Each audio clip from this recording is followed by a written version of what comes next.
All right. Hello, everyone. I'm Nick Fong from TBN Asia. We have an interesting conversation coming up today with Tamara Wu, the CEO of Liberty Society. Hello, Tamara, and thank you for making time in your busy schedule to chat today. Hi everyone. So glad to be a part of the TBN conference and exhibitor. Yeah. Yeah.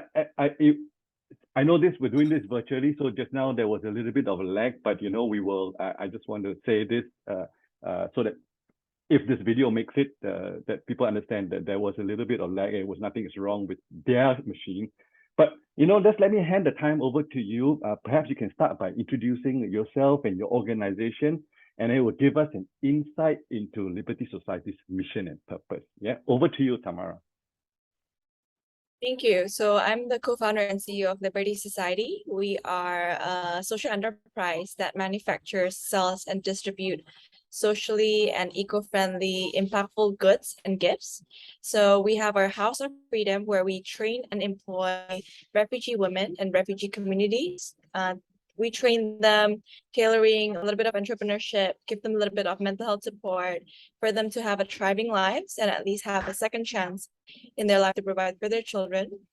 The second, we work with artisan community partners all across Indonesia. We have 15 different community partners, and all of their products are cost-based and cost-driven. So for instance, there's a coffee called Roshan Rose, where they contribute each 100% proceeds from each sales goes towards refugee children education's nonprofit.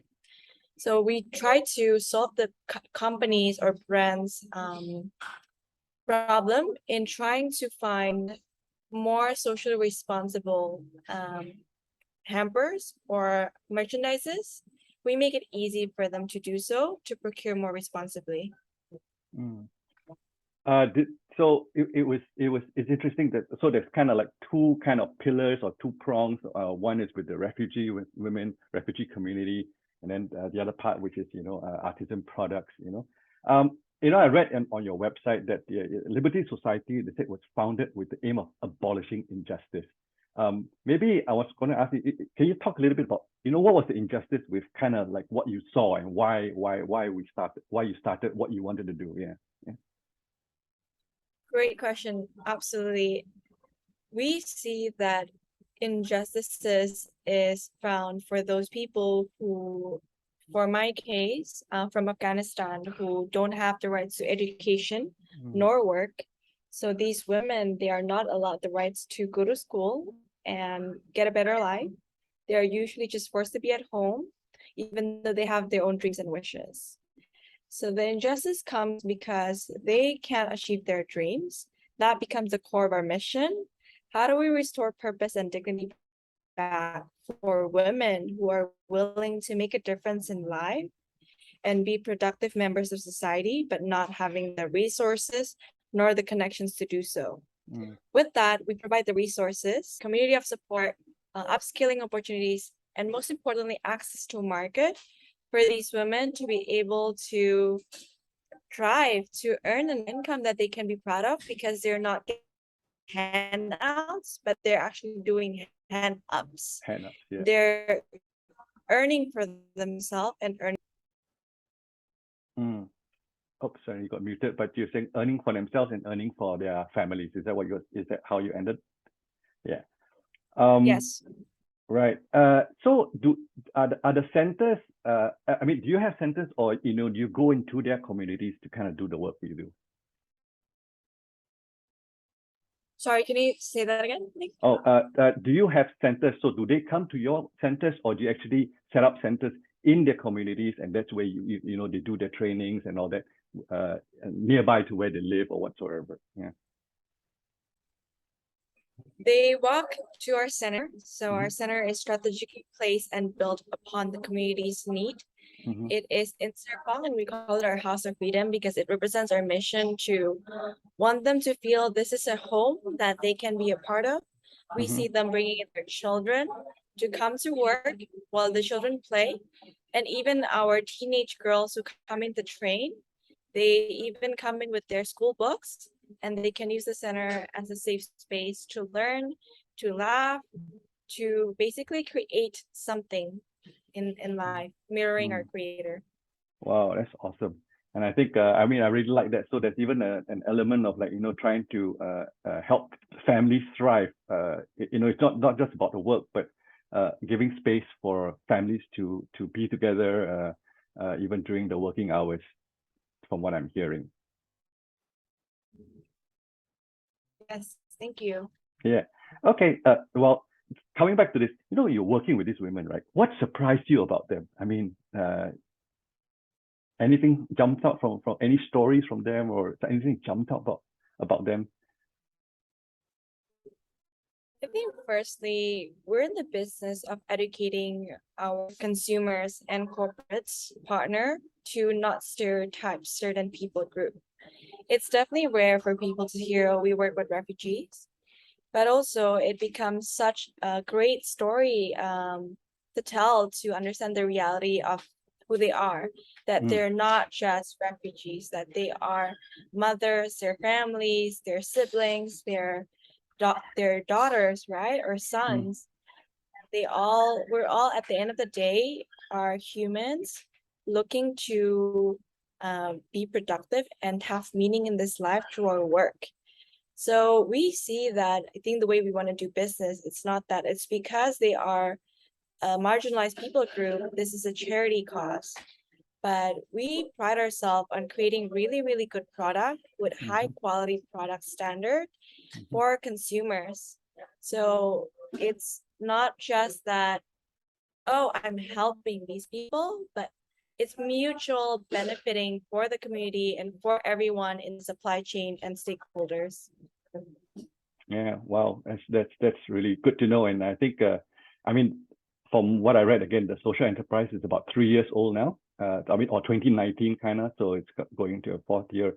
You know, what are some of the challenges you think you're facing?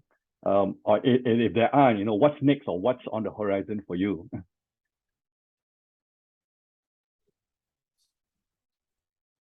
One thing that we're trying to solve at the moment is how sustainability is still considered expensive.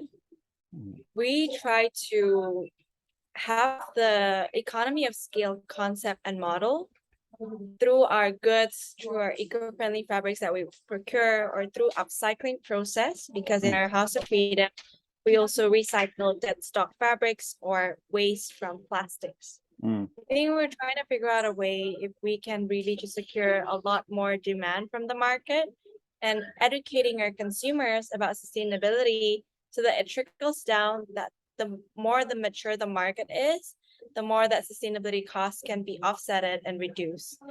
So in the horizon, in the next 3 years, we do hope to continue to train more women and communities in need. This year, we're going to train sex trafficking survivors in East Java with our trailering program, disabled people group as well. So that's a part of impact ingrained in our business model. Every proceeds from our customers get reinvested back to our training to employment model. And aside from that, we are definitely looking into strengthening our causes and our voices with corporations through providing more service through our upcycling. All right. Yeah, so, I mean, I hear what you said about the sustainability and just trying to, I think, both sides. One of it is if people in the market start to understand that to be sustainable, sometimes there is a cost to it, and that's why. But if more and more people embrace that and find that that's important, I think hopefully that also continues to bring the spotlight to organizations that are doing things in a sustainable way, and also trying to, I guess, at the end of the day, is to keep the earth, be nicer to our environment, I guess, if I understand correctly. Yes, both the sustainability for the people and for the planet. Yeah. So I guess almost to coming to the end, but the question is, in the past, what sort of support for an organization like yours really was helpful? And going forward, you know, what kind of support would you also be looking at for yourself?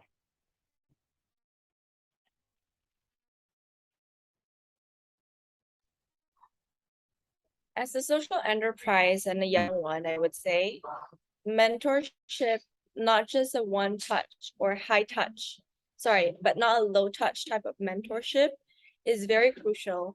So I love what TBN does in caring for the founders, because the founders is directly related to the enterprise growth. So from TBN, we got a mentor who has been mentoring us consistently for the past 3 years now, since the time that we got into the board. But our mentor not only act as a sounding board, but also as a financing partner. So I think it's this really holistic view on how to care for the founder, while at the same time caring for the holistic business growth that tackles the social impact and the profit aspect. So being faithful in those two. Yeah, cool. I think yeah, I think that the kind of the kind of interaction that you described really is very relational. It's not just transactional. It's just okay, let's do this. But I think caring holistically, I think that's important. That's good to know. Yeah, and going forward, is there any particular kind of needs that Liberty Society is looking at? More of the same. Corporate networks would be very helpful for us to continue refining our products and services to better meet the market demands. It's a very dynamic market right now in sustainability. Everyone is talking about it, but even for us, having been here for 3 years, we're still learning as we go. So I hope from the summit itself, we can meet like-minded organization who's about and willing to figure things out together with us. Nice. So corporate networking is it's an ask. Cool. So yeah, just to end, you know, where can people find out, follow what's going on with Liberty Society and keep up to date? Just let us know. Yeah. Website www.liberty-society.com and our Instagram liberty.society. Cool. Yeah. Well, thanks again for this short time. It's just hopefully, you know, it gives again another channel for voice and to know the important work that Liberty Society is doing. I really appreciate that you carve out time in your day to do this. Thanks so much, Tamara. Thank you, Nick.